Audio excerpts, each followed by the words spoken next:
No man can break this beast. She laughed while the whole town watched a black stallion tear men apart in the dust. The heiress swore no man alive could tame it.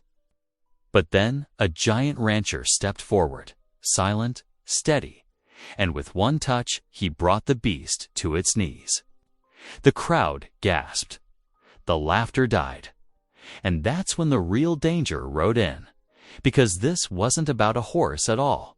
It was about land, power, and a secret that could tear the frontier wide open. The ranch stands on water, the railroad. Will kill to control, and the only proof of its true owner lies in the hands of a widow everyone else has cast aside.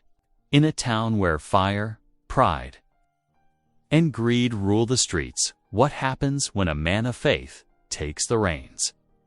And a woman who mocked him must choose between her pride or losing everything her family ever built. Can trust tame what pride cannot? Or will this fight break more than just a beast? Comment below and tell me where in the world you're joining from.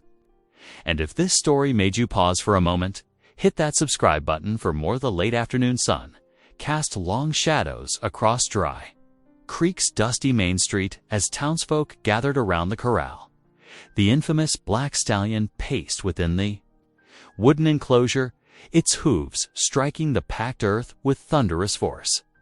Steam rose from its gleaming coat despite the cool Colorado air, and those muscled flanks quivered with barely contained power. Nicole Holt stood at the rail, her chin lifted high as she watched the growing crowd. Her father's death 6 months ago had left her sole heir to the Holt Ranch, and she'd fought tooth and nail to maintain respect in a world that thought women had no business running cattle. Today's exhibition would either cement her authority or crack her hard-won reputation. "That devil horse ain't never been broke," old Tom Wheeler declared, adjusting his suspenders as he peered through the rails. "Through 3 good men last month." "Alone, 4, Nicole corrected, her laugh sharp and challenging. "No man can break this beast." Her words carried across the yard, drawing hoots and hollers from the gathered men. Some nodded in agreement while others exchanged knowing looks, clearly hoping to see the proud Miss Holt taken down a notch. The stallion reared suddenly, front hooves pawing at the air as it let out a piercing whinny. Several onlookers stepped back, but Nicole held her ground. She'd paid good money for this horse, seeing in its wild spirit a reflection of her own determination. If it couldn't be broken, that would only prove her point about the foolishness of these would-be horse tamers. $2 says he throws the next fool to try, called out Jimmy Barnes from the back of the crowd. "I'll take that bet," answered another voice. And soon the air was thick with wagers and tobacco smoke. The crowd's chatter died as a tall figure approached from the direction of the general store. Carl Kincaid moved with the easy grace of a mountain lion, his long stride eating up the ground without any apparent hurry. The former trapper stood head and shoulders above most men, but it was his quiet presence rather than his size that commanded attention. Nicole felt her spine stiffen as Kincaid drew near. She'd seen him around town these past few weeks, heard whispers of his skill with difficult horses. He'd served in the war, they said, then lived alone in the high country for years before coming down to work the lower pastures. Some called him touched by God when it came to wild stock, but Nicole put no stock in such talk. Kincaid stopped at the rail, removing his hat to wipe his brow with a kerchief. He said nothing, simply studied the stallion with careful eyes. The horse seemed to sense his attention, turning to face him with ears pricked forward. "Reckon you're fixing to try him, Kincaid?" Wheeler asked, breaking the sudden silence. Carl nodded once, settling his hat back on his head. "If Miss Holt permits," he said, his voice as deep and steady as a mountain stream. Nicole crossed her arms, measuring him with her gaze. "Your funeral," she said with another sharp laugh, "though I'd hate to have it on my conscience." A ghost of a smile touched Kincaid's lips as he climbed the rail. Several men offered him ropes and whips, but he shook his head, carrying nothing but his quiet confidence into the pen. The stallion's nostrils flared, testing this new presence. What followed made Nicole's laughter die in her throat. Where others had tried to dominate the horse with force, Kincaid moved like he had all the time in the world. He kept his movements slow and deliberate, never raising his voice above a whisper. When the stallion charged, Kincaid simply stepped aside, as though dancing with a partner rather than dodging death. Minutes stretched into an hour. The crowd grew still, mesmerized by the peaceful battle of wills playing out before them. The stallion's charges became less frequent, its circles around Kincaid smaller. The big man never rushed, never grabbed, maintained that patient presence that seemed to draw the horse's curiosity as the sun dipped toward the western peaks. Painting the sky in shades of amber and rose, something remarkable happened. The stallion stopped its pacing and stood still, ears forward, watching Kincaid with what could only be described as interest. Carl slowly raised his hand, palm out, and waited. Nicole found herself holding her breath. The entire crowd seemed frozen as the black horse took one tentative step forward, then another. When its velvet nose finally touched Kincaid's palm, a collective gasp rose from the onlookers. "Well, I'll be damned," Wheeler whispered, speaking for them all with the same gentle patience he'd shown throughout. Kincaid began running his hands over the horse's neck and shoulders. The stallion trembled but didn't pull away. When Carl finally placed his hand on the horse's back, there was no explosive reaction. No battle, just acceptance. The crowd erupted in cheers and exclamations as Kincaid swung easily onto the stallion's bare back. The horse stiffened but held steady under his weight. With the lightest touch of his legs, Carl guided the stallion in a slow walk around the pen. Then through the gate and up to the hitching rail. Nicole stood rooted to the spot, her usual quick tongue silenced. She'd expected violence and victory, through force. Instead, she'd witnessed something that shook her understanding of strength itself. The townsfolk began to disperse, talking excitedly amongst themselves as the evening shadows lengthened.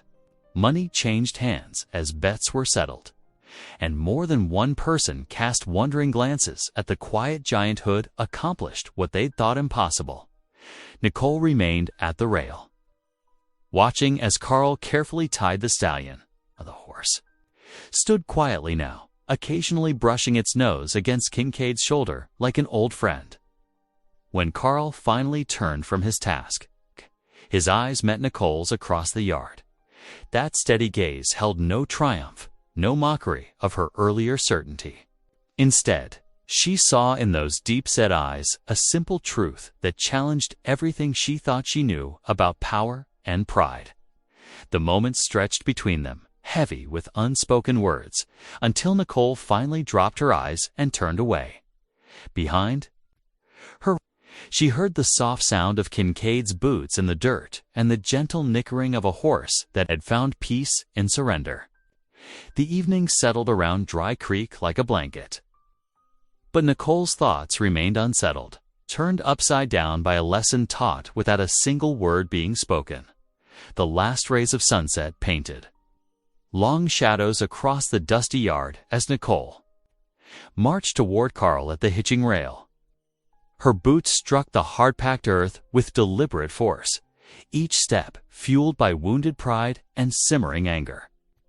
The black stallion shifted nervously at her approach, but Carl's steady hand on its neck kept it calm. "You had no right," Nicole declared, her voice tight with emotion. She planted herself directly in front of him, hands on her hips. "No right at all to make such a spectacle." Carl's expression remained unchanged as he continued to stroke the horse's gleaming neck. "Wasn't trying to make any kind of show, Miss Holt?" "Oh, weren't you?" Her laugh held no humor. "That display in their all, that peaceful weight in you, made everyone who tried before look like fools. Made me look like a fool." The stallion tossed its head, picking up on her agitation. Carl whispered something soft to it before turning his full attention to Nicole. In the deepening dusk, his eyes held nothing but honest questioning.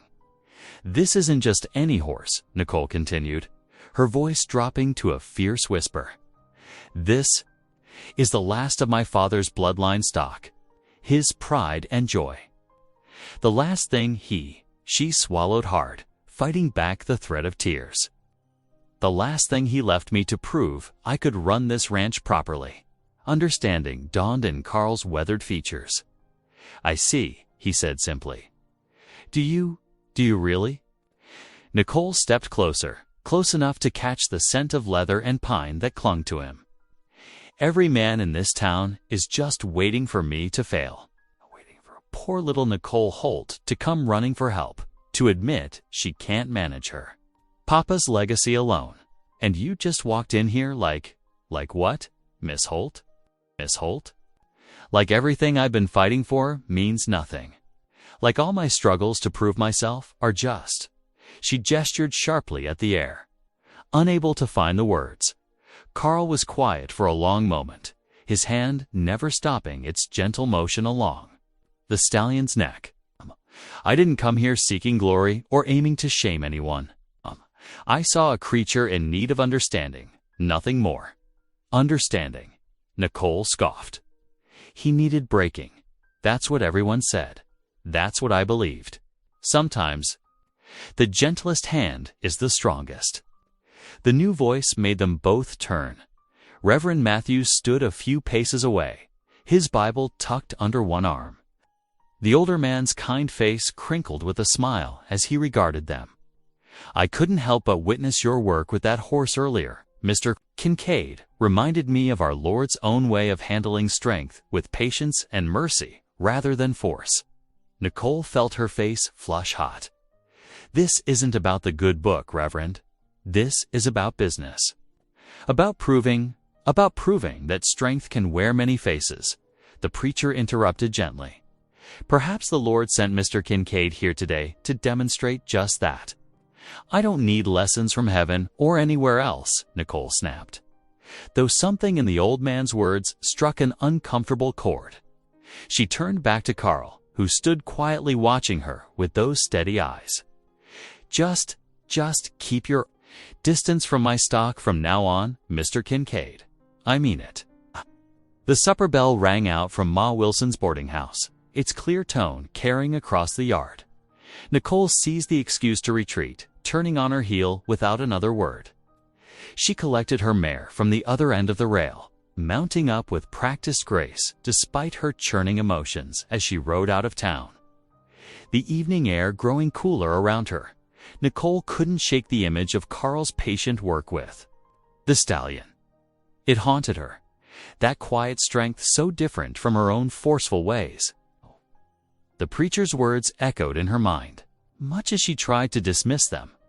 The familiar sight of Holt Ranch should have brought comfort, but tonight, the sprawling buildings only reminded her of all she had to prove.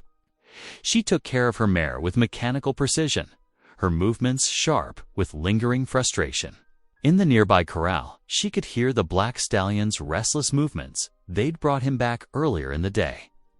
Before the exhibition, meanwhile, on the outskirts of town, Carl Kincaid traced the familiar path to his line shack. The humble structure sat alone against the darkening sky, sheltered by a stand of pine trees. Inside, he lit his old lamp with practiced motions. Its warm glow filling the simple space. Carl sank to his knees beside his narrow bed, clasping his calloused hands together. The evening's events weighed heavy on his mind as he bowed his head. In prayer, "Lord," he whispered into the quiet night, "I don't rightly know why you've led me here. I've been content with my solitary ways, but something," he paused, searching for words. "Something about this place, these people." He thought of Nicole Holt's fierce pride, the fire in her eyes masking deeper wounds, the weight of her father's legacy, the burden of proving herself in a world that fought against her at every turn. Carl recognized the loneliness in her anger. He'd carried his own version of it long enough. In her darkened bedroom at the ranch house, Nicole lay awake, listening to the stallion's occasional neighs. Her mind wouldn't quiet, replaying the afternoon's events in an endless loop. Carl's patience, the preacher's words. Her own burning need to prove herself to all swirled together like leaves in an autumn wind. The stallion called out again, its voice carrying a note of uncertainty in the night air. Nicole turned onto her side, pulling the quilt tighter around her shoulders. She tried to hold on to her anger, was familiar, comfortable even, but something else kept slipping in, a questioning she didn't want to face, about strength and pride and the way a quiet giant had shown her a different path to power in his lion shack. Carl's prayers continued, carrying his confusion and stirring heart to the only one he trusted. With such matters, the lamp's flame flickered, casting dancing shadows on the walls, while somewhere between town and ranch, two souls wrestled with questions neither had expected to face as the day began. Dawn crept over the hills, painting the sky in whispers of pink and gold.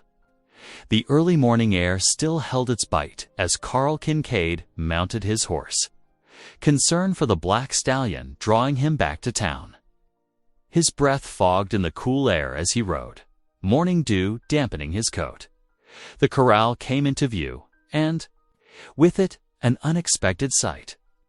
Nicole Holt stood at the fence, two ranch hands flanking her as she gestured animatedly. Even from a distance, Carl could see the tension in her shoulders. The black stallion paced restlessly in the corral, responding. To the morning's charged atmosphere, Carl dismounted quietly, but Nicole's head snapped around at his approach. "Back again, Mr. Kincaid." Her voice carried that same edge from yesterday. "I thought I made myself clear about staying away from my stock. Just checking on him, ma'am." Carl kept his voice even, noting how the stallion calmed slightly at the sound. "Morning can be hard on a horse after changes. My hands can manage just fine." Nicole turned to the older of her two workers. "Tom, get him some fresh water. Jake, check those hooves again." The men exchanged glances before moving to their tasks.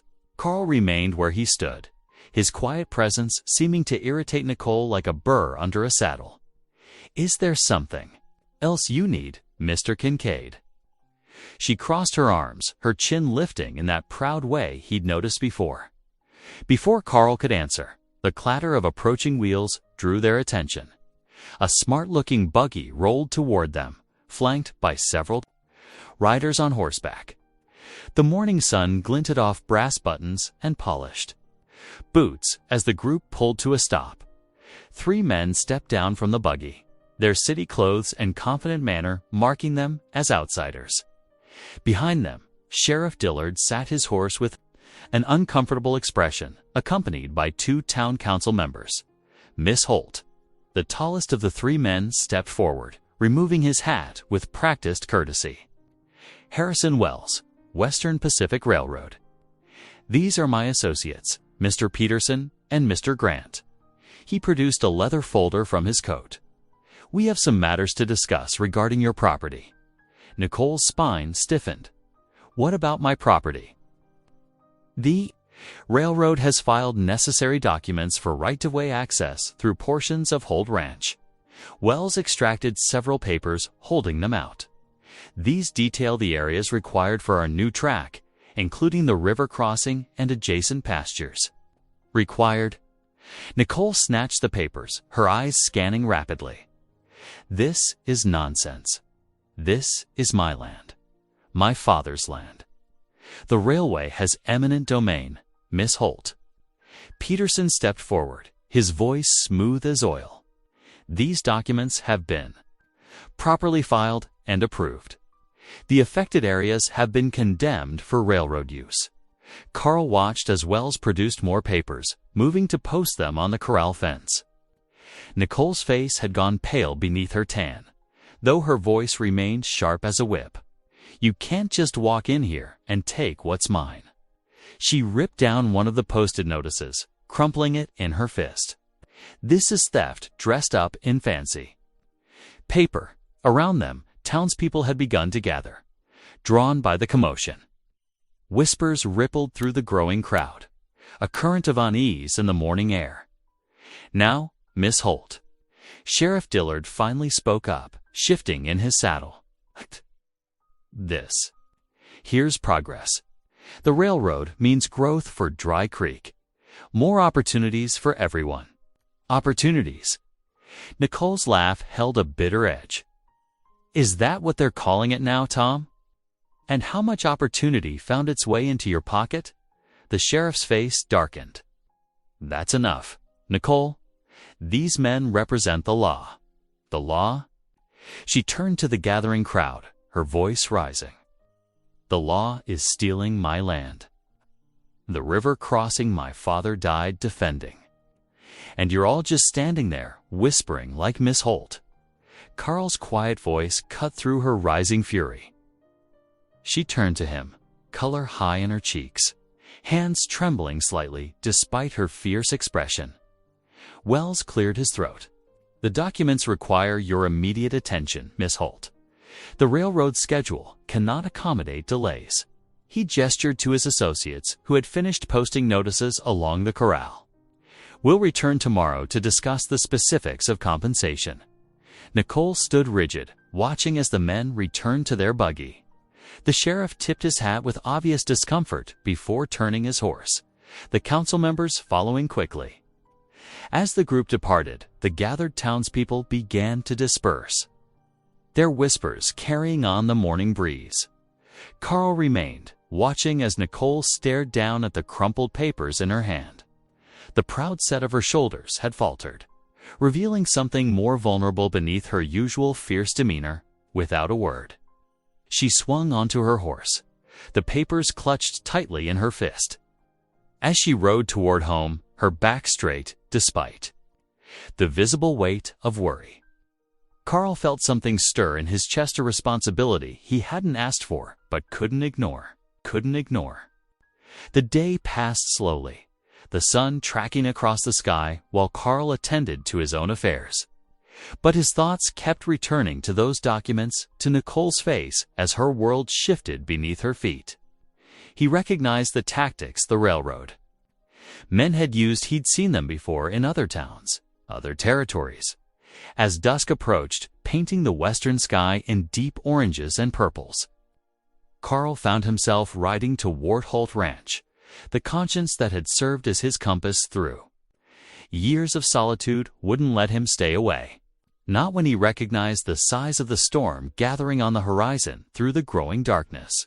He could see a single window glowing in the ranch house.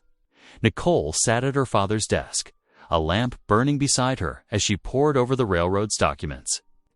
Even from outside, Carl could see the slight tremor in her hands as she turned page after page, searching for answers in the legal language that threatened everything she held dear. The black stallion nickered softly from a nearby paddock, as if sensing the weight of the moment. Carl remained mounted, watching the lonely lamplight and the shadow of a proud woman facing her greatest challenge. Tomorrow would bring its own battles, but tonight, the gravity of what lay ahead settled over the ranch like a heavy blanket, as unavoidable as the coming dawn. The crunch of hoofbeats on gravel broke the evening stillness at Holt Ranch. Nicole looked up from her father's desk, the lamp casting long shadows across the scattered papers. Through the window, she saw Carl Kincaid's tall figure dismounting in the yard, his movements deliberate in the gathering dark. Her first instinct was to ignore his approach, but something in his steady stride made her pause. The knock, when it did, came was firm but respectful.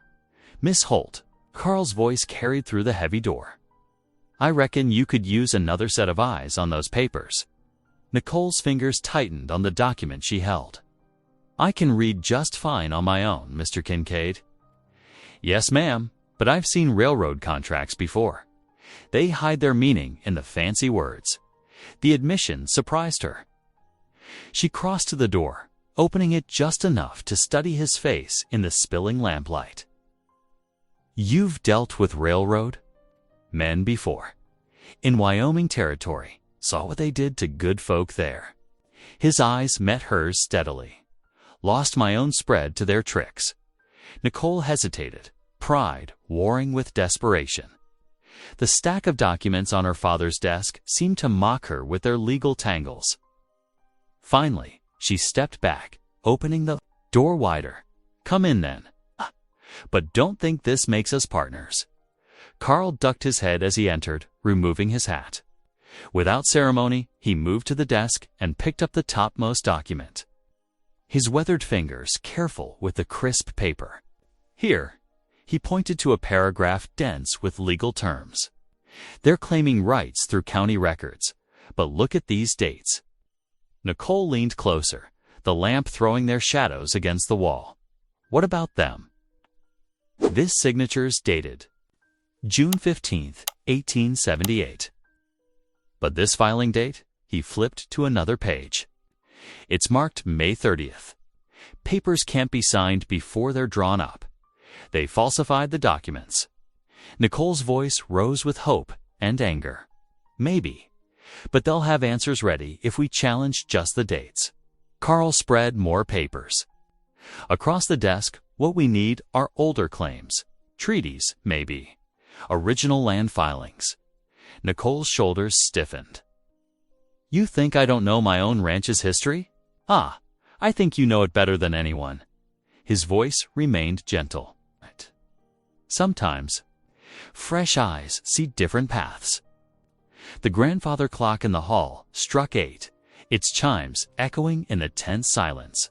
Nicole's stomach growled, reminding her she'd missed supper in her worry over the documents. I suppose you'll want feeding for all this legal advice, she said, trying to maintain her sharp edge. Only if it's no trouble. In the kitchen, Nicole busied herself with the stove, aware of Carl's presence as he studied more papers at the table. The familiar routine of cooking settled her somewhat, though her thoughts kept circling back to the railroad's threats. Your father was fair to his neighbors, Carl said suddenly, looking up from a document.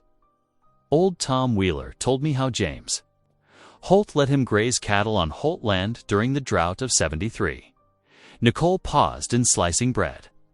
Papa believed in helping folks. She swallowed hard, even when they didn't deserve it. Sounds like a wise man, he was. She set plates on the table with more force than necessary. And now everything he built might be lost because of some railroad men with false papers. Carl waited until she sat before speaking again. We'll find a way, Miss Holt. Truth has a way of coming to light. The simple supper stretched longer than Nicole intended, their conversation moving between the railroad's claims and memories of the ranch's earlier days. Despite her determination to keep her guard up, she found herself sharing stories of her father's wisdom and kindness. When the dishes were cleared, Carl gathered his hat. I'll bed down in the barn tonight, if you don't mind. Keep an eye on that stallion. He's perfectly safe in the paddock, Nicole protested, but without her usual heat. Maybe so, but I'd rest easier knowing I'm close by. After he left, Nicole returned to her father's desk, but instead of the railroad documents, she pulled out the ranch ledger. By lamplight, she began to write, her pen scratching across the paper. Dear Papa, I'm afraid. The railroad means to take your land. And I don't know if I'm strong enough to stop them. Mr. Kincaid says we'll find a way, but can I trust him?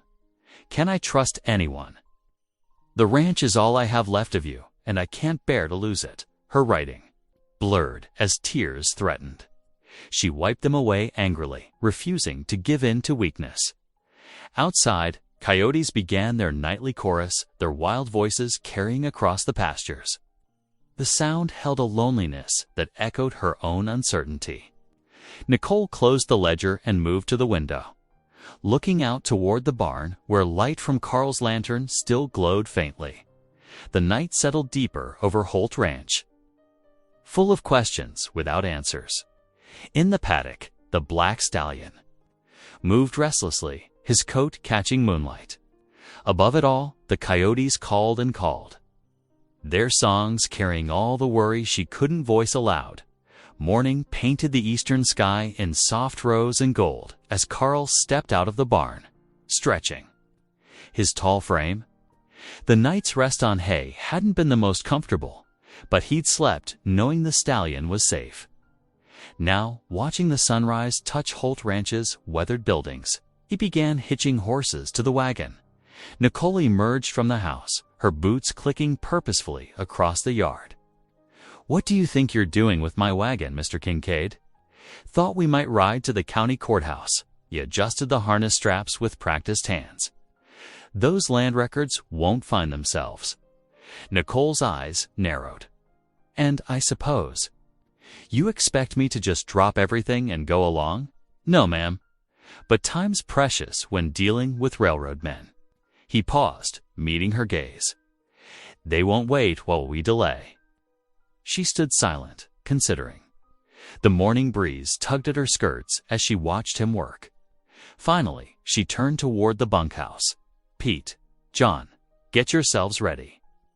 We're riding to town." The two ranch hands appeared quickly, looking uncertainly between Nicole and Carl. They were young men, loyal to the Holts, but clearly confused by this new development. "Pete, bring provisions," Nicole ordered. John fetched the strongbox with Papa's papers. Her voice carried the sharp edge of command that brooked no argument. Within the hour, they were underway.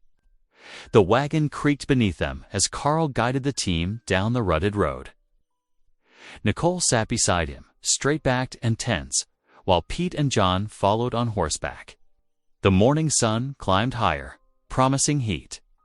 "Your father kept good records?" Carl asked after several miles of silence. "Of course he did." Nicole's response was quick, defensive. "Papa documented everything." The road stretched ahead, winding through scrubland, dotted with sage. In the distance, dark clouds gathered over the mountains, but Carl kept the horses moving at a steady pace by midday. The storm clouds had swept closer, bringing with them a chill wind. Thunder rolled across the plains, and the first heavy drops began to fall. The road, already rough, turned treacherous with mud. "There's a grove of cottonwoods ahead." Carl called over the rising wind. "Creek runs through it. We'd best wait out the worst." Nicole started to protest, but stopped as lightning. "Split the sky. Fine. But we're losing daylight." They made camp beneath the spreading cottonwoods, the creek beside them swollen with rain. Pete and John quickly raised a canvas shelter while Carl tended the horses. Nicole gathered wood, refusing help despite the downpour. As evening approached, the storm settled into a steady rain. They huddled near the fire, eating beans and salt pork while water dripped from the leaves above. Pete and John soon retired to their bedrolls, leaving Carl and Nicole alone by the flames. The firelight caught the stubborn set of Nicole's jaw as she stared into the coals. "Papa always said trust had to be earned," she said suddenly, "especially with strangers." Carl nodded slowly. Wise words. He said outsiders would come with smooth words and empty promises.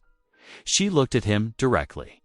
Men who hadn't worked the land, who didn't understand what it meant to build something from nothing. "Your father built this ranch from scratch. Every fence post, every head of cattle." Pride filled her voice. "He taught me everything about running it. Said a woman had to be twice as smart, twice as tough to survive out here." Carl was quiet for a moment, feeding a stick to the fire. "I understand something about survival," he said finally. "Spent 7 years in the mountains after the war. Just me, my Bible, and my trap lines." Nicole's expression flickered with curiosity, despite herself. 7 years. Alone. Needed peace, after what I'd seen. His voice grew distant. "Thought maybe I'd find it in the silence. Days would go by without hearing a human voice. Did you? Find peace. Some." He shifted, watching sparks rise into the darkness. But a man wasn't meant to live entirely alone. Scripture teaches us that. The rain softened to a gentle patter and stars began to peek through breaks in the clouds. Neither spoke for a long while, letting the fire's crackle fill the silence between them. Nicole's usual sharp edges seemed softer in the flickering light, though wariness still showed in her posture. "Why did you leave the mountains?" she asked finally. Carl considered his answer carefully. "Reckon the Lord has his own timing." One morning, I woke up knowing it was time to rejoin the world.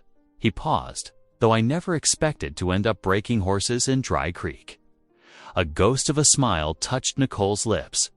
Gone so quickly, Carl wasn't sure he'd seen it.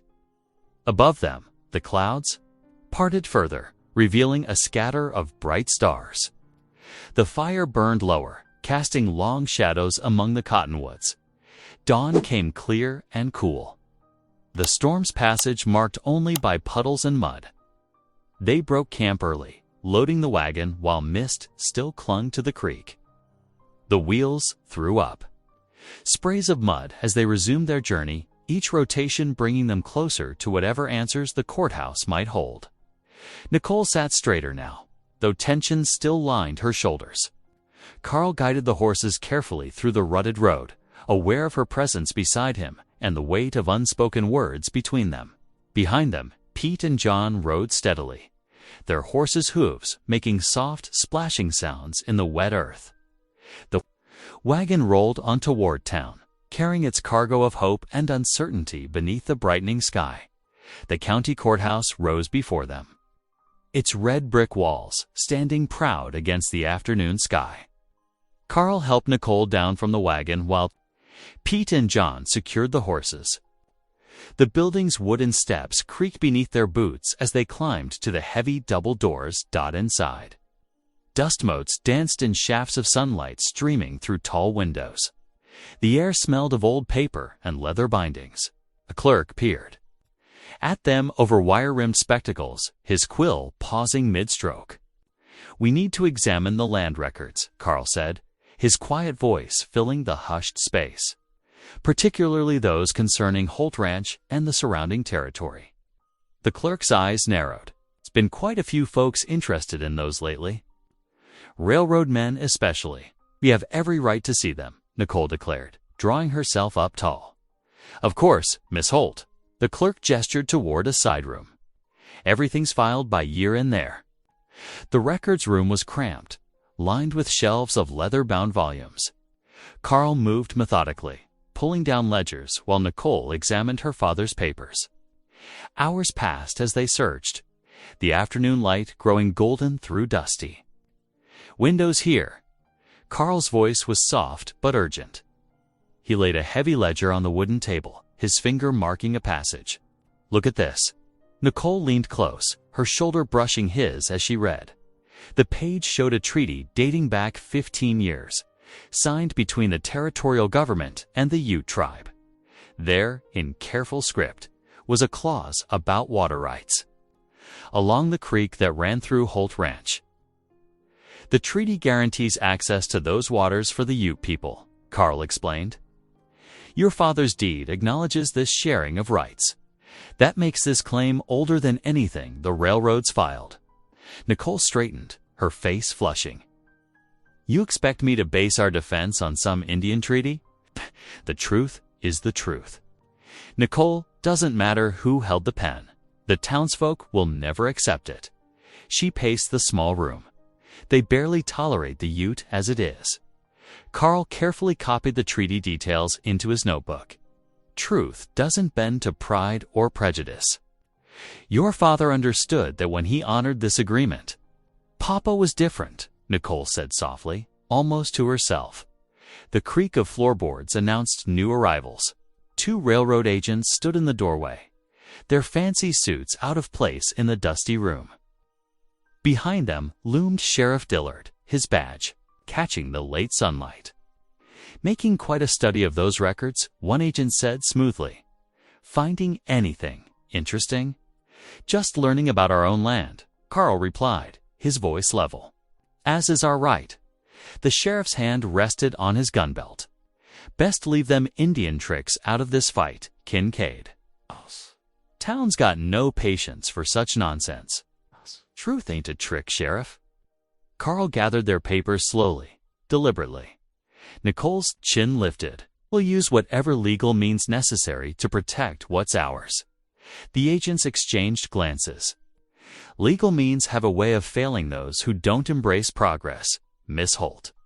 They left the courthouse as shadows lengthened across the street. The ride back to Holt Ranch was tense and quiet, each lost in their own thoughts as the wagon swayed beneath them.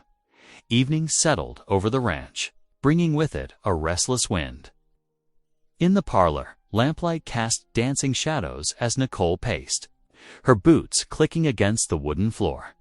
"It's impossible," she burst out. "We can't base our whole defense on seeking help from the Ute widow." Carl looked up from where he sat cleaning his spectacles. "Cana holds her husband's authority. The treaty seal in her keeping would prove the water rights and destroy what little standing we have in town." Nicole's laugh was bitter. "They'll say we're no better than," she stopped herself. "No better than those who kept their word." Carl's voice was gentle but firm. "Your father saw the wisdom in honoring agreements, even with those the town looked down on." Nicole's shoulders sagged. "I know. But Papa had a lifetime of respect. Built up, I'm just," she trailed off. "A woman trying to hold on to her inheritance," Carl finished. "Same as Annika holds her people's legacy." Outside, the wind rustled through cottonwoods. Nicole moved to the window, staring out at the darkness. "What if we fail? Then we fail, knowing we chose right over easy."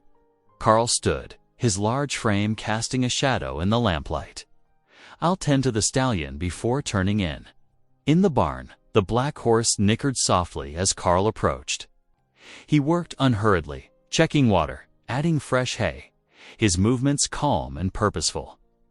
Scripture verses moved through his mind, bringing their own quiet comfort. "The stone which the builders rejected has become the chief cornerstone," he murmured, stroking the stallion's velvet nose. "Sometimes the Lord's wisdom looks like foolishness to men." The horse's dark eyes watched him steadily. Carl remembered another pair of eyes Annika's when he'd passed her on the street days ago. They held the same quiet dignity he'd seen in tribal elders during his mountain years. Tomorrow they would need to seek her out to bridge the gap between two proud peoples. He heard Nicole's boots on the porch of the main house, her restless pacing continuing. They were both wrestling with pride tonight, his own, no less than hers. The easy path would be to walk away, return to his simple life. But something deeper than pride held him here. The stallion shifted in its stall, and Carl patted its shoulder one last time. "Rest easy, friend. Tomorrow brings its own battles." He stepped out of the barn into the cool night air. Above, stars wheeled in their ancient patterns, unchanged by the struggles of those beneath them. Somewhere out there, Annika kept her own vigil, holding the key to their hopes in her weathered hands. Dawn painted the hills in shades of gold and purple as Carl saddled his horse outside the Holt Ranch barn. The morning air held a bite of autumn, and his breath formed small clouds in the chill. He adjusted the cinch, checking it twice, an old habit from his mountain days. Nicole emerged from the house, her boots striking the wooden porch with determined steps. She wore her finest riding outfit, as if armoring herself for battle. "We don't need to do this," she declared, crossing her arms. "Surely there's another way." Carl kept his voice steady. "The treaty seal is our strongest proof.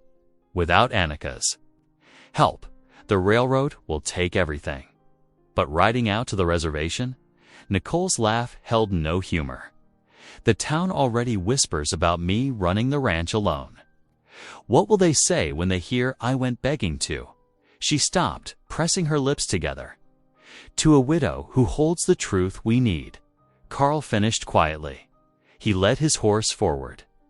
"Your father knew the value of keeping faith with all his neighbors, Nicole, even those the town looks down on." Nicole's shoulders tensed, but she moved toward her horse. The morning sun caught the worry in her eyes. though her voice remained sharp. "Fine, but I won't stay long." They rode out as the sun climbed higher, following the winding trail that led north through rolling hills. Tall grass rippled in the wind like golden waves. Carl set an easy pace, knowing Nicole had rarely ventured this far from her familiar territory. The hours stretched as they rode, silence hanging between them. Near noon, they topped a rise that offered a view of the reservation spread out below. Simple wooden houses and tipis dotted the landscape with smoke rising from cooking fires. A wooden fort marked the entrance where blue-coated soldiers stood. Guard. Nicole reined her horse to a stop. I've never, she swallowed. I've never actually been here before. Carl nodded, understanding the admission cost her pride.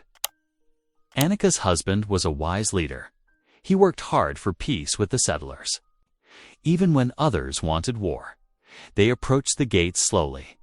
The soldiers straightened, hands near their weapons. State your business, one called out. Carl dismounted, showing his empty hands. We've come to speak with Annika, widow of Chief Standing Bear.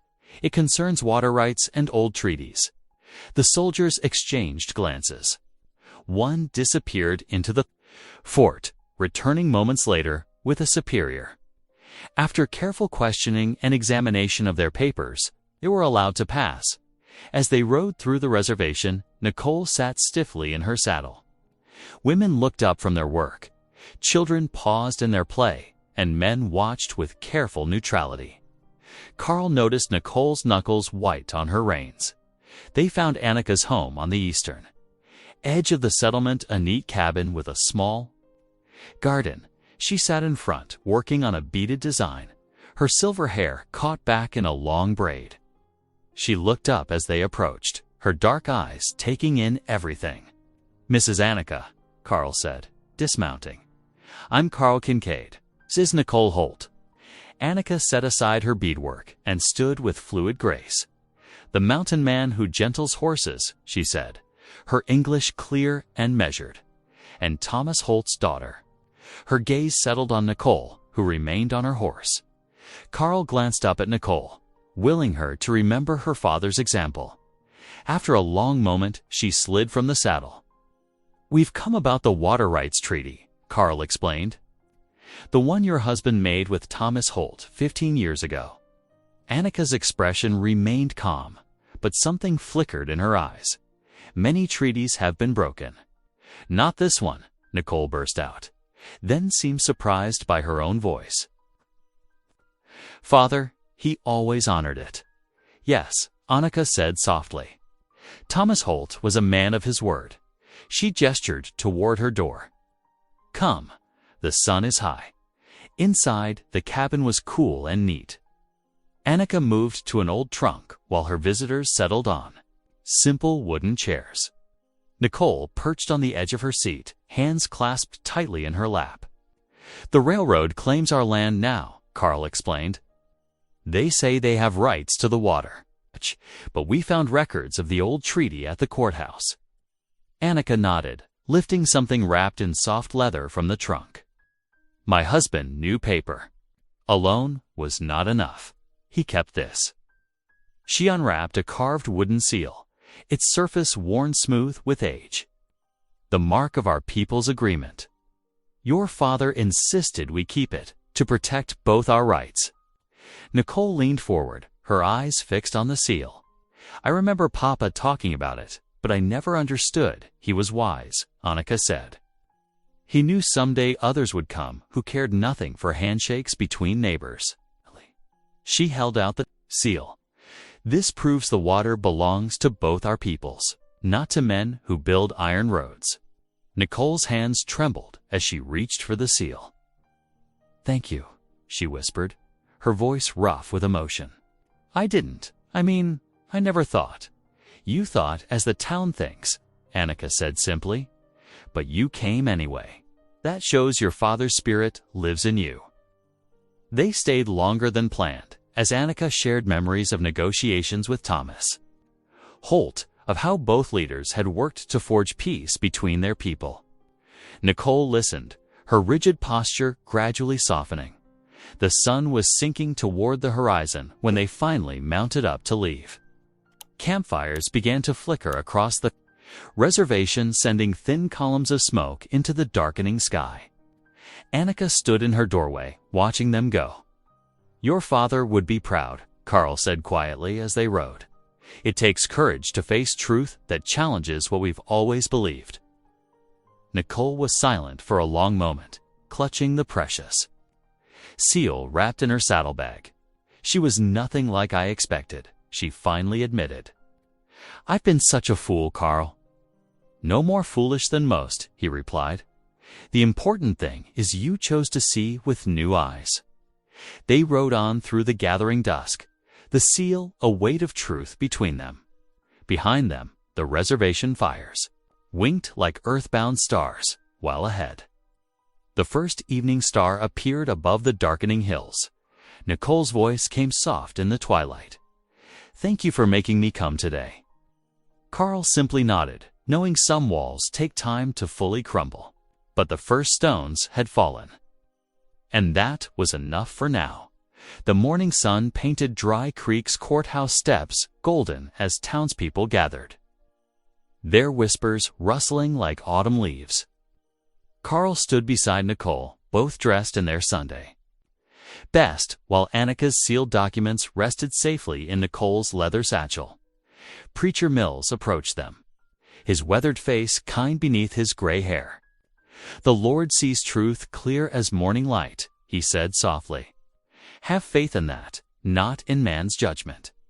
Nicole's fingers tightened on the satchel. What if the judge sides with the railroad anyway?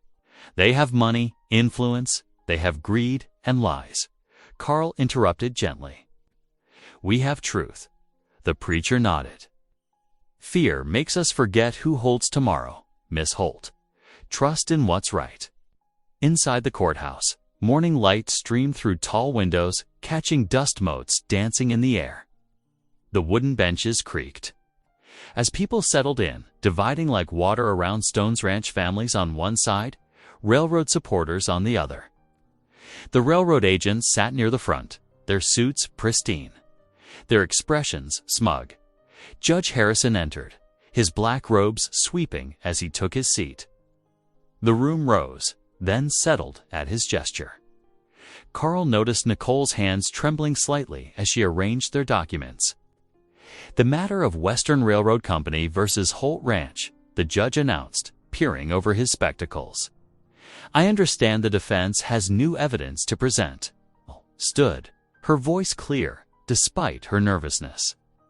"Yes, Your Honor, we have. Proof that the water rights claimed by the railroad were already granted through a legal treaty." The railroad's lawyer jumped up. "Objection, Your Honor. Any prior claims were properly recorded in county documents which we've already presented. If I may." Carl rose slowly, his quiet presence drawing all eyes. "The treaty we've discovered predates those records. It was made with the Ute tribe, sealed by both their chief and Thomas Holt." A murmur rippled through the courtroom. "The railroad?" Agents exchanged dark glances. Nicole opened her satchel, removing the carefully wrapped seal and accompanying papers. "This is the original treaty seal, Your Honor, kept these 15 years by Chief Standing Bear's widow, Annika." The judge's eyebrows rose as he examined the documents. The railroad's lawyer sputtered protests about primitive markings having no legal standing. But Judge Harrison silenced him with a sharp look. "These appear to be properly witnessed documents," the judge said slowly. "The seal matches county records from that period." He studied the papers carefully while the courtroom held its breath. "However, given the complexity of these claims and the significant interests involved, I will need time to review everything thoroughly. Court will reconvene in 1 week's time." The railroad agents huddled with their lawyer, faces thunderous. Townspeople filed out, their conversations a mix of surprise and speculation. Some nodded respectfully to Nicole and Carl, while others hurried past with averted eyes. Outside, the morning had warmed considerably. Nicole stood on the courthouse steps, blinking in the bright light as if awakening from a dream. "We did it," she whispered. "We actually stood up to them." Carl smiled. "The judge saw merit in our case. That's more than the railroad expected, thanks to you." Nicole turned to face him, her eyes bright. "I never would have found the treaty without your help. Never would have gone to Annika. You would have found a way," Carl said quietly. "You're stronger than you know." They walked back to their horses, the morning's tension gradually easing. Nicole's steps were lighter, her shoulders straighter. At her suggestion, they rode together back to Holt Ranch. The afternoon passed in routine ranch work. But there was a different feeling in the air. The hands went about their tasks with renewed energy, occasionally breaking into whistled tunes. Even the cattle seemed more settled. Grazing peacefully in the late summer grass, as evening approached, Nicole surprised everyone by inviting Carl to stay for supper. The cook, pleased to have company, outdid herself with chicken and dumplings. The hands gathered around the long kitchen table, passing bowls and sharing stories, their laughter easier than it had been in months. "Reckon we showed them railroad." "Fellows, a thing or two." Jose, the oldest hand, chuckled. "Never seen them look so ruffled. So ruffled. Like a bunch of wet roosters," young Tommy added. Earning more laughter, Nicole sat at the head of the table where her father had always sat. But tonight, she seemed more comfortable in that place, joining in the conversation instead of holding herself apart. Carl watched her from across the table, noting how her smile transformed her entire face. After supper, while the hands cleared away dishes and drifted out to evening chores, Nicole and Carl moved to the front porch. The setting sun painted the hills in shades of purple and gold. A cool breeze carried the scent of sage and distant rain. "I never properly thanked you," Nicole said softly, leaning against a porch post.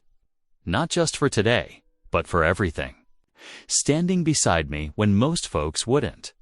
Carl settled into one of the wooden chairs, his long legs stretched out before him. "Truth needs standing beside. That's all. It's more than that." Nicole's voice held a warmth he hadn't heard before. "You saw past my pride, my anger. You helped me see past it too." From the barn came the soft nickering of horses settling for the night. The black stallion's distinctive call rose above the others, no longer angry, but peaceful. "Reminds me of someone," Carl said with a slight smile, nodding toward the barn. Nicole laughed, a genuine sound free of its usual sharp edges. "Are you comparing me to that wild horse? Both of you just needed someone to be patient, to show you trust was possible." They sat in comfortable silence as darkness crept across the land. One of the hands lit the yard lantern, its gentle glow creating a pool of light around the porch. Moths danced in the illumination while crickets began their evening chorus. "Well, you stay?" Nicole asked suddenly. "After all, this is settled with the railroad, I mean. Dry Creek could use a man like you." "The ranch could," she hesitated. "I could use your help." Carl felt something warm unfold in his chest, a feeling of rightness he'd never expected to find. "Reckon I might," he said softly. "If I'm welcome, you are." Nicole's voice was quiet but certain, more than welcome. The lantern light caught. The softness in her eyes, so different from the angry woman who had challenged him at the corral that first day. Carl found himself wanting to capture this moment, to hold on to this sense of belonging he'd searched for so long. They talked quietly as the evening deepened, sharing stories of their pasts, their hopes, their fears. When Carl finally rose to leave, the night was full of stars. The stallion nickered again as he passed the barn. A gentle sound of recognition. Nicole walked with him to his horse, the lantern casting their shadows long across the yard. "Thank you for staying for supper," she said. "It felt right, having you here." Carl mounted up, looking down at her in the lantern light. "It did," he agreed simply. He rode away into the darkness, carrying with him the warmth of shared laughter, the taste of good food, and the memory of Nicole's smile. Behind him, the lights of Holt Ranch glowed like a beacon, promising something he'd never dared hope for, a place to truly belong. The night settled deep and quiet over Holt Ranch, stars twinkling innocently above. Most of the hands had retired to their bunks, leaving only the night watchman making his rounds. The black stallion dozed in his stall. Finally at peace, after so many days of wildness, the first whisper of smoke crept beneath the barn door near midnight. Within moments, orange flames licked up the dry wooden walls, spreading with terrifying speed. The watchman's shout split the darkness. Fire! Fire in the barn! Nicole bolted awake in her bedroom, the acrid scent of smoke already seeping through her window. She threw on her clothes and boots, heart pounding as she raced down the stairs. Outside, the night had transformed into a hellish scene. Flames roared through the barn's roof, sending sparks spiraling into the dark sky. The horses, she screamed, running toward the inferno. "Get the horses out!" Ranch hands poured from the bunkhouse, grabbing buckets and racing to the well. Fire's hungry roar drowned their shouts as they formed a waterline. Heat blasted Nicole's face as she neared the barn door, but strong arms yanked her back. "Let me go!" She fought against the grip. "Nicole." It was Carl's voice, rough with urgency. He must have seen the flames from his camp near the creek. "Stay back." Before she could protest, he disappeared into the smoke-filled barn. Nicole's throat closed with terror as seconds stretched like hours. The crack of burning timbers filled the air, along with the terrified screams of trapped horses. One by one, Carl led horses out through the choking smoke, their eyes rolling white with panic. Ranch hands caught their lead ropes, guiding them to safety. But Nicole's gaze remained fixed on the barn door, counting the horses, waiting for one in particular. "The stallion," she cried. "He's still inside." Carl plunged back into the inferno. The roof groaned ominously, sheets of flame dancing across the beams. Nicole pressed her hands to her mouth, tasting ash and salt tears. Suddenly, Carl emerged, half-dragging the black stallion. The horse stumbled, legs buckling, his proud head low. They'd barely cleared the door when a thunderous crash shook the ground. The barn's roof collapsed in a shower of burning timber and sparks. Nicole ran to the stallion as he lay in the yard, his breathing labored and shallow. Smoke had filled his mighty lungs. She cradled his head in her lap, tears cutting tracks through the soot on her face. Carl knelt beside them, his own breathing ragged, burns marking his arms where sparks had found flesh. The ranch hands worked through the night, but it was clear the barn couldn't be saved. By dawn, only smoking ruins remained where the proud structure had stood. The yard was a chaos of scattered tools, scorched timber, and shell-shocked horses huddled in the pasture. The stallion still lay where he'd fallen, barely breathing, Nicole refusing to leave his side. The sun had barely cleared the hills when Sheriff Dillard rode up, his face grim. He surveyed the destruction before fixing his gaze on Carl. "This is what comes of stirring up trouble," he said loudly, bringing Indian claims into white folks' business. Carl straightened slowly, his soot-stained face hardening. "You reckon this was an accident, Sheriff?" "I reckon you brought this on yourself," Dillard replied. "And on Miss Holt, too, filling her head with treaty talk and Indian allies." Nicole looked up from the stallion's side, her grief suddenly crystallizing into rage. The sheriff's words struck a match to her fear and pride. "He's right," she said, her voice shaking. "Everything was fine before you came here. Now look at it all. My barn destroyed, my father's prize stallion dying." Her voice broke. "You brought this ruin down on us with your meddling." Carl took a step back, as if she'd struck him. The tired lines of his face deepened into something like grief. "Nicole," he said softly. "You know that's not true. I trusted you." The words tore from her throat. "I let you in, let you change everything." And now she gestured at the smoking ruins. "Now it's all ashes." The ranch hands looked away, uncomfortable with this raw display of emotion. Sheriff Dillard watched with barely concealed satisfaction. "Best you move on, Kincaid," he said. "Folks around here don't cotton to troublemakers." Carl's gaze never left Nicole's face, searching for something: recognition, trust, anything of their shared understanding from the night before. But her eyes were hard with fear and pride, closing him out. Finally, he nodded once, shoulders slumping slightly.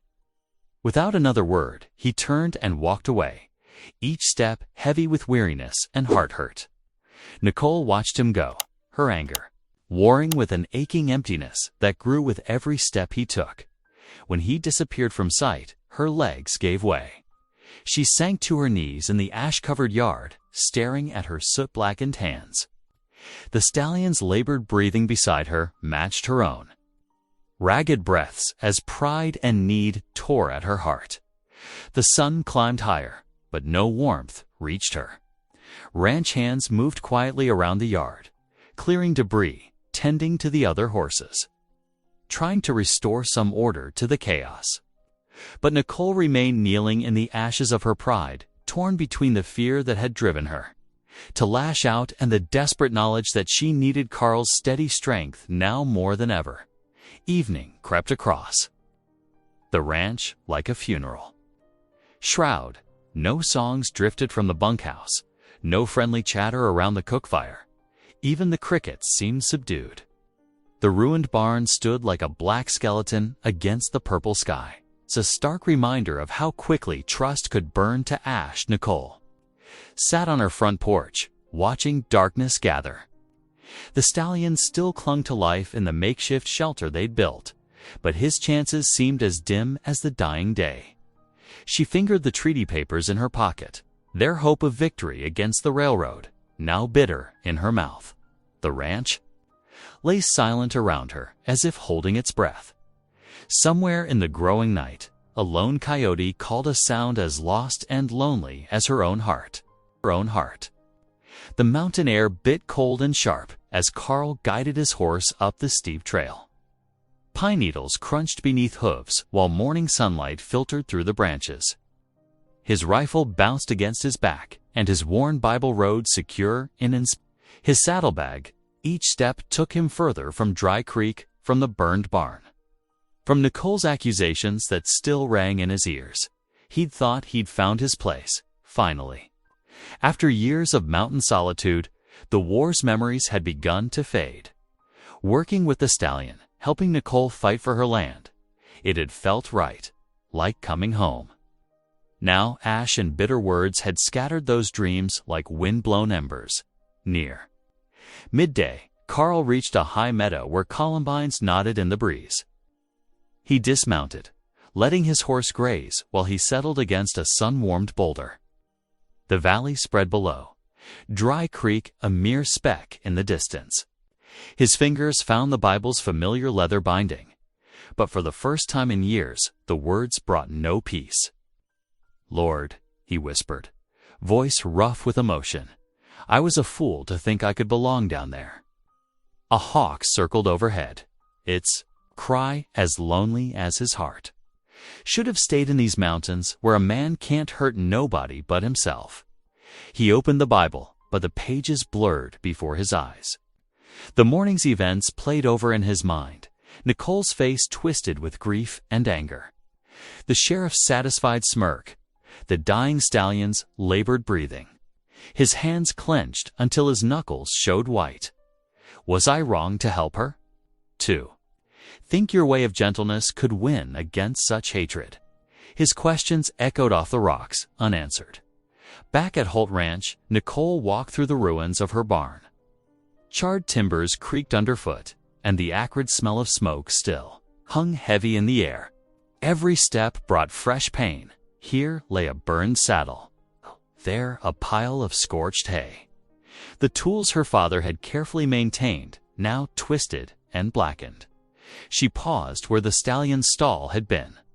Her father's voice seemed to whisper, "From the ashes, pride goes before destruction, Nicole. A haughty spirit before a fall." "I know, Pa," she murmured, touching the soot-stained wall. "But trusting others, it's so hard without you here." She made her way to the makeshift shelter where the stallion lay. The proud animal's sides heaved with each difficult breath, but his eyes were clearer today. When she knelt beside him, he lifted his head slightly. "You're fighting," she said softly, stroking his neck, "just like Carl knew you would." The thought of Carl brought fresh tears. In the stallion's gentle gaze, she saw echo of Carl's patient strength. He'd never used force or fear, only quiet persistence and faith. While she'd been busy defending her pride, he'd shown her a better way, one her father would have approved of. The day dragged on, each hour heavier than the last. Nicole tried to keep busy with ranch work, but her mind wandered. She saw Carl everywhere, by the corral where he'd first gentled the stallion, at the kitchen table where they'd studied the railroad papers, in the yard where he'd risked his life to save her horses.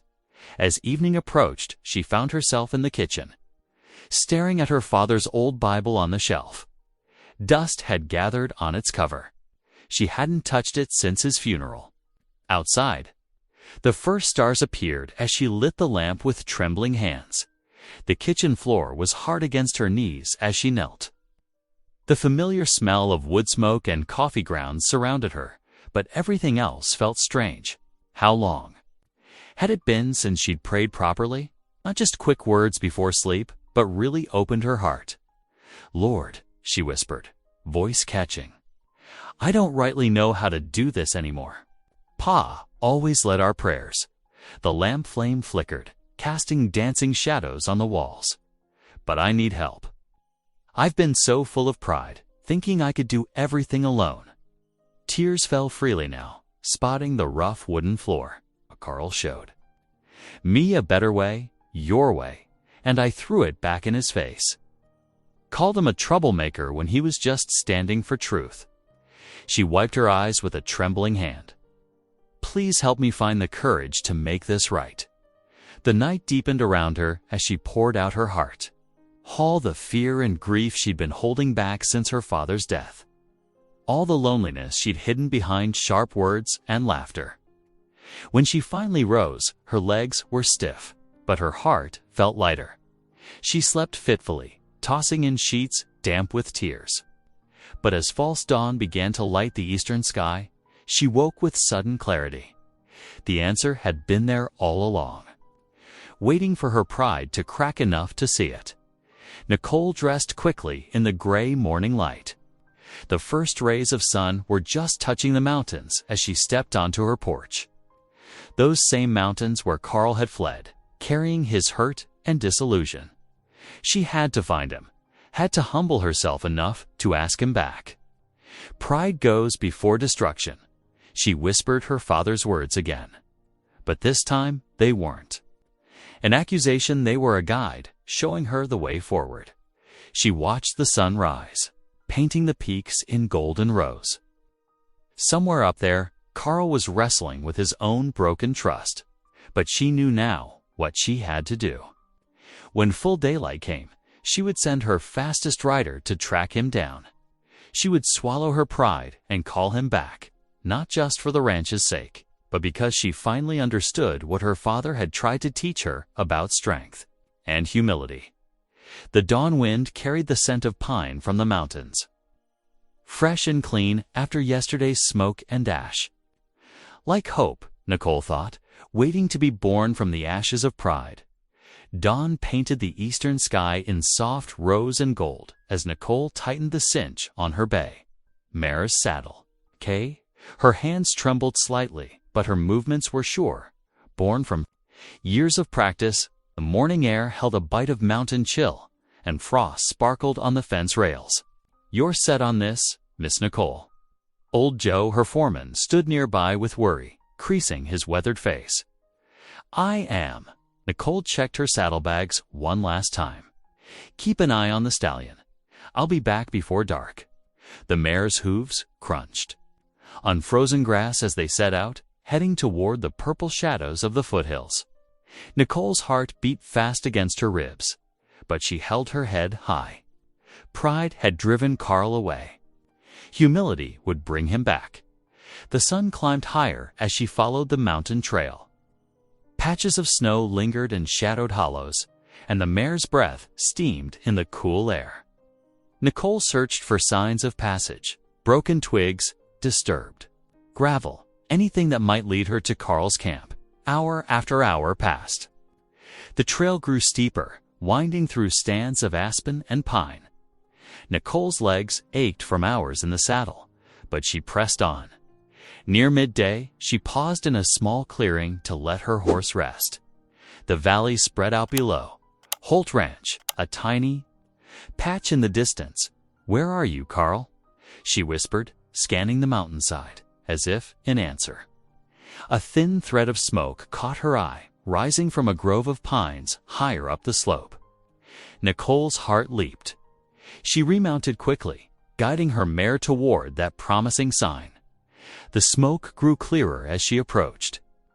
Through the trees, she caught glimpses of a small camp, a lean-to shelter, a picketed horse, and finally, Carl himself. He stood by a small fire, his tall frame stiff with surprise at her approach.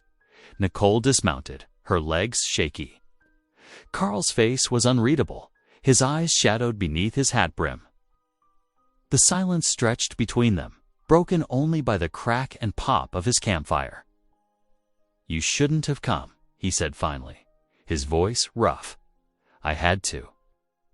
Nicole took a step forward, fighting to keep her voice steady. "I was wrong, Carl. My pride, it's blinded me for so long." He turned away, adding a stick to his fire. "You made your feelings clear enough yesterday." "No." Nicole moved closer, her boots crunching on pine needles. "I said it was fear. Talking. Fear and foolish pride." Tears pricked at her eyes. "I can't win this fight alone." "I see that now." Carl's shoulders tensed.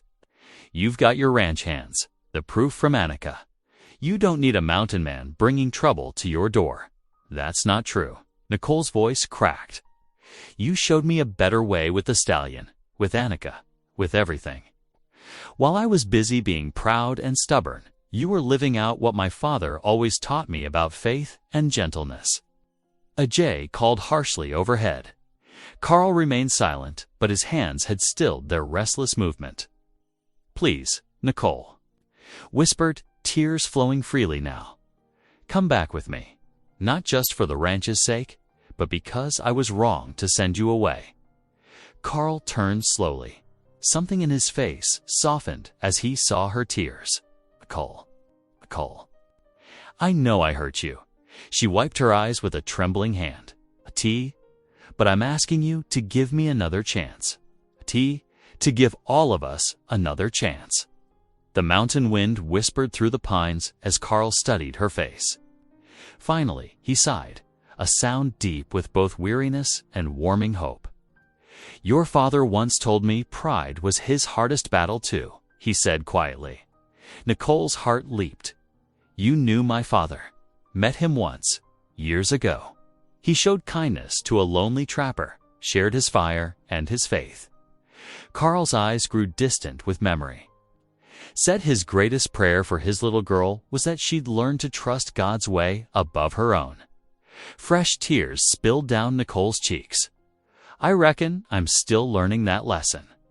Carl stepped closer, his expression gentle. "We all are." The sun had passed its peak when they finally broke camp. Carl's few belongings were quickly packed, his horse saddled. They rode down the mountain together. The afternoon light long and golden through the trees. Conversation came easier now, the tension between them softening like spring ice.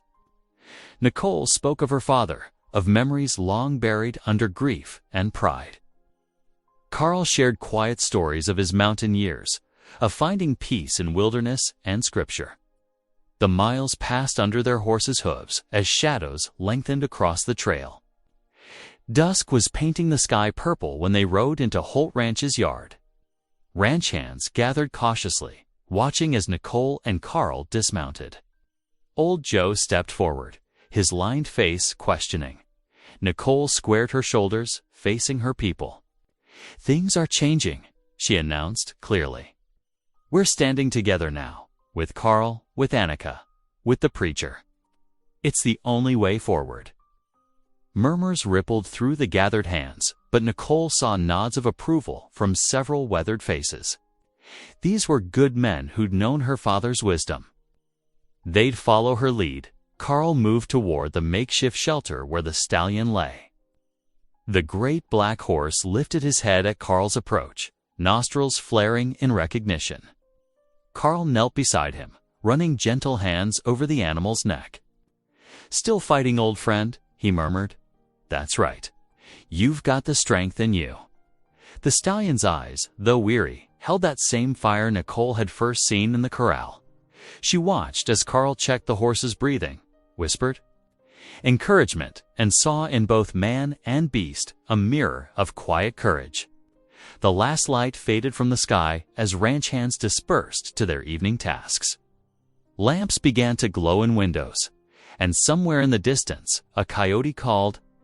Nicole stood beside Carl in the gathering dark, watching the stallion drift into easier sleep. "Thank you," she said softly, "for coming back." Carl's reply was quiet but firm. Some fights are worth returning for. Together they walked toward the house, where lamplight spilled warm and welcoming across the yard. The night wind carried the scent of sage and pine, and overhead the first stars began to shine. The church windows glowed like warm honey against the darkening sky. Inside, lamplight caught the worry lines on faces that filled every wooden pew. Nicole stood at the front, her hands clasped to still their trembling. Carl's steady presence beside her gave her strength, while Annika sat with quiet dignity among her people in the front row. The preacher's voice carried clear through the packed room. "We're gathered here tonight because sometimes the Lord asks us to stand together against injustice." Nicole stepped forward, her throat tight. Gone was her usual sharp tone, replaced by something softer, more vulnerable. "I've been proud," she admitted, her voice catching. "Thought I could fight this battle alone, but I was wrong. The railroad threatens not just Holt Ranch, but all our water rights, all our futures." Murmurs rippled through the crowd. Annika rose, her dark eyes holding wisdom as she gestured to the elders who had come with her. "Our treaties speak truth," she said simply. "We bring witnesses who remember the signing." Two elderly men nodded, their faces etched with years of watching promises break and rebuild. The farmers in the crowd leaned forward, listening as tales of old agreements unfolded. Carl remained quiet through most of the meeting, but when he finally spoke, the room stilled. "A man can stand alone," he said softly, "but a community standing together. That's God's way." One by one, hands raised. The miller, tired of railroad pressure on his water wheel. The smithy, whose lease they'd threatened. Ranchers who'd faced similar claims. By evening's end, a list of signatures filled the preacher's ledger. Promises of support, testimony, and aid. Stars dusted the sky as Nicole and Carl walked back to Holt Ranch. Their boots crunched in rhythm on the packed dirt road. The silence between them felt different now, like a warm blanket shared on a cool night, comfortable and full of promise. Nicole smiled, feeling hope rise in her chest for the first time in weeks. The courthouse buzzed with tension as sunlight streamed through tall windows. Every bench creaked under the weight of townsfolk, packed shoulder to shoulder. Even those who couldn't fit inside pressed against the windows, straining to see Railroad. Agents strutted before the judge's bench, waving their papers with smug confidence. "These documents clearly show our prior claim," the lead agent declared, his voice oily with false authority.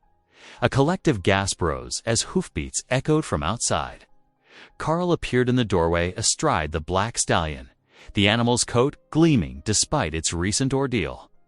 Though still weak, the horse carried itself with quiet dignity, matching its rider's calm strength. Nicole stepped forward, her voice clear and strong. "Your Honor, we present evidence of fraud." She nodded to Anika, who approached with measured steps, holding out the ancient treaty and her husband's seal. The documents passed from hand to hand up to the judge's bench. Minutes stretched like hours as the judge studied the papers. The only sound was the soft creak of leather as the stallion shifted beneath Carl. Finally, the judge looked up, his face stern. "The railroad's claim is fraudulent. The land and water rights remain with Holt Ranch, protected by treaty." His gavel crack echoed like thunder. Joy exploded through the courthouse. Nicole's tears flowed freely as she gripped Carl's hand. All her old pride dissolved in pure gratitude. The railroad men slunk away, muttering dark threats that were lost in the celebration. That evening, lanterns transformed Holt Ranch into a wonderland of golden light. Laughter and music spilled from the house as townsfolk gathered to celebrate. In the barn, Carl tended to the stallion, his gentle hands checking the animal's healing progress. Nicole found him there, her eyes soft in the lamplight. "Thank you," she whispered, touching his arm. "Not just for the ranch, for teaching my heart to trust again." Sunlight painted the little church's windows with golden warmth on that crisp autumn morning.